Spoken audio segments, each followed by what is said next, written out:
ఈ వారంలో జరిగిన అనేక సంఘటనలు మనందరికీ ఎప్పటికీ మన కళ్ళ ముందు తిరుగుతూనే ఉన్నాయి.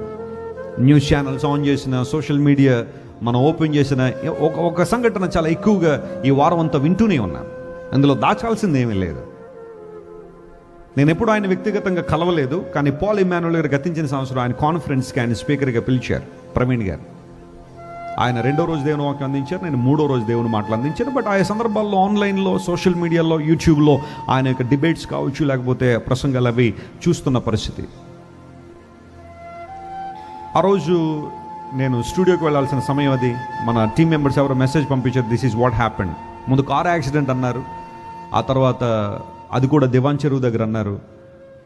షాక్ అయ్యాం. వెంటనే బ్లెస్సీ వెసిల్ గారు, నేను బ్లెస్సీ గారు ఏమో వినుకొండ వెళ్ళడానికి ప్రిపేర్ అవుతున్నారు మీటింగ్ కోసం, సుమారుగా 5 గంటల జర్నీ ఇక్కడ నుంచి. బట్ వెంటనే మా పనులన్నీ ప్రక్కన పెట్టి పరిగెత్తుని వెళ్ళాం హాస్పిటల్కి. అప్పుడే తీసుకొచ్చారు బాడీ. చూసిన తర్వాత చాలా బాధ అనిపించింది. వెంటనే బ్లెస్సీ గారు వారి వైఫ్కి ఫోన్ చేసి, జెసికా గారికి ఫోన్ చేసి మాట్లాడారు, పరిస్థితి అంతా ఎలా ఉందని. అక్కడ నుంచి మెల్లమెల్లగా కొంతమంది రావడం ప్రారంభించారు. Is well known speaker to everyone. ఆ తర్వాత జరిగిన పరిస్థితులను మీకు తెలుసు. అది యాక్సిడెంట్ అని కొంతమంది, లేదు మర్డర్ అని కొంతమంది, ఇలాంటివన్నీ రకరకాల పరిస్థితులన్నీ వచ్చాయి. ఏదేమన్నప్పటికీ కూడా మన చర్చ్లో కొంతమంది పోలీస్ డిపార్ట్మెంట్ ఉన్నారు, ఫోన్ చేశాను, అప్పటికే పోలీసులు కొంతమంది వచ్చారు. అయ్యా మరి మాకైతే అనుమానాలు ఉన్నాయి, ఏం జరిగిందో తెలియదు, కానీ మీరు ట్రాన్స్పరెంట్గా ఇన్వెస్టిగేషన్ చేయండి అని వారు రిక్వెస్ట్ చేయడం జరిగింది. ఆ తర్వాత ఇంకా చాలామంది వచ్చారు, మీడియా వాళ్ళు వచ్చారు, ఇంకా జరిగిందంతా మీకు తెలుసు. అయితే ఆ రోజు పోస్ట్ మార్టం నిర్వహించిన తర్వాత బాడీని హైదరాబాద్ తీసుకెళ్ళిన తర్వాత మరుసటి రోజు అక్కడ చర్చ్లో అందరికి అందుబాటులో ఉంచిన తర్వాత something very impressive happen they. ఆయన వైఫ్ రావడం, జెసికా గారు వచ్చి ఆమె ఒక మాట, we don't want revenge, we don't want to take revenge on anybody. అక్కడ పరిస్థితి ఏంటో మనకు కూడా తెలియదు, ఏం జరిగిందో అర్థం కాదు, కానీ ఎందుకు ఆమె పరిశుద్ధాత్మ ప్రేరేపణతో బహుశా మాట్లాడి ఉన్నారని నేను అనుకుంటున్నాను. ప్రతీకారం అనేది మన దగ్గర లేదు, క్షమిద్దాం, తప్పనిసరి క్షమిద్దాం. Let us preach the kingdom of God. ఆ 2 మాటలు చెప్పాము, అక్కడి నుంచి వెళ్ళిపోయారు. And then many of you know, చాలా సంవత్సరాల క్రితం గ్రామ్ స్టెయిన్స్ గారు చనిపోయినప్పుడు ఆయన భార్య గ్లాడిస్ గారు చెప్పిన మాటలు, ఈ మాటలు అటాచ్ చేసి ఆ వీడియోని సర్క్యులేట్ చేశారు. చట్టం తన పని తను చేసుకెళ్ళిపోతుంది ఖచ్చితంగా. ఒకవేళ ఆ విషయంలో అది అందరూ అనుకున్నట్టుగా ప్లాన్ మర్డర్ అని చాలామంది భావిస్తున్నారు. ఎన్నో స్పెక్యులేషన్స్ ఉన్నాయి, ఎన్నో రకాలైన పరిస్థితులు, అనుమానాలు ఎప్పటికీ ఉన్నాయి. నిన్న కూడా పోలీసు వారు ప్రెస్ మీట్ పెట్టినప్పటికీ సాటిస్ఫాక్టరీగా లేదని చాలామంది అంటూ ఉన్నారు.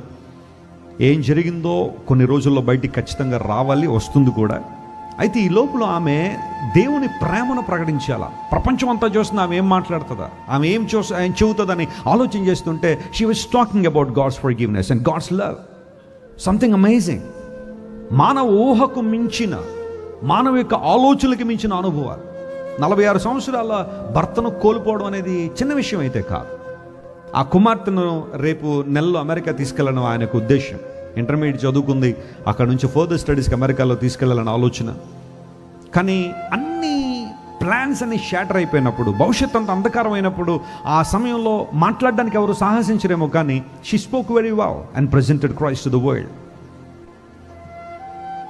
బాధ లేదని అంటలేదు, హృదయంలో వేదన ఉండదని అంటలా, ఎందుకు ఇలా జరిగిందనే ప్రశ్నలు ఉండక కాదు.